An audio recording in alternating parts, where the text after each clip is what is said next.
Can we give us a clap again?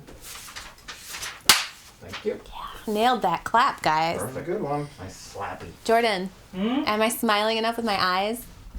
Perfect.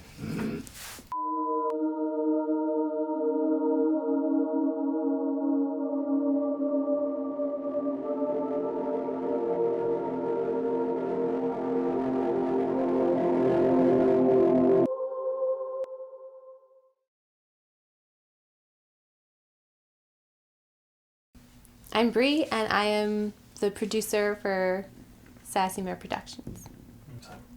So when I was a kid, like around 4 or 5 years old, I used to get sleep paralysis all the time, but I actually don't remember the dreams.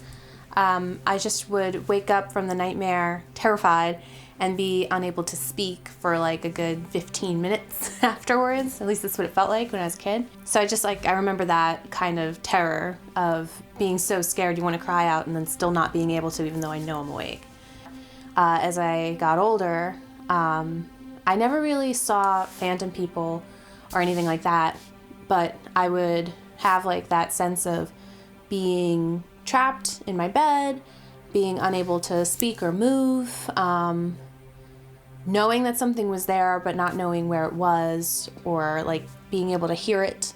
And I also had a lot of dreams where like I would feel like a pressing on my chest into the bed, much like those like, you know, demon myths about sleep paralysis, which is definitely the most terrifying. But yeah, I still have it every once in a while, maybe like once every 6 months.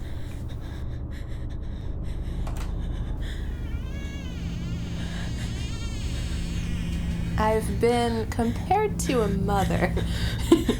And I think that if there was one word to encompass what I do for Sassy Mare in all of its things now, is I'm kind of like the mom. I make sure we're on task. I make sure everyone's drinking and eating. I take care of all the unexpected needs. I anticipate what most people wouldn't. And that's kind of where I fit into the crowd, where everybody's in their own bubbles of chaos and they're internally just trying to figure out how to get our vision completed. I'm kind of sitting there watching all the bubbles and figuring out what they need. It's a gift.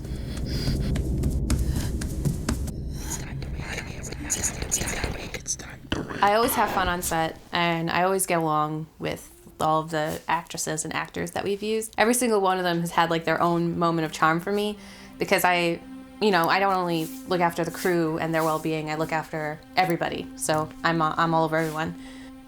I have to say that I think my favorite moment on set was for Michelle's.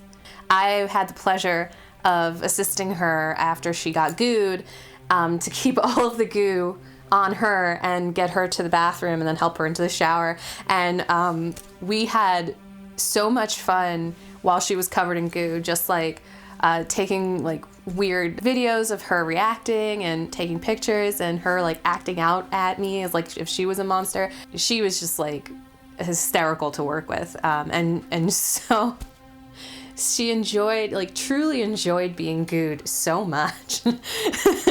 I believe her words were, "I would totally get gooed again." So like she was like one of my favorite moments working on the set.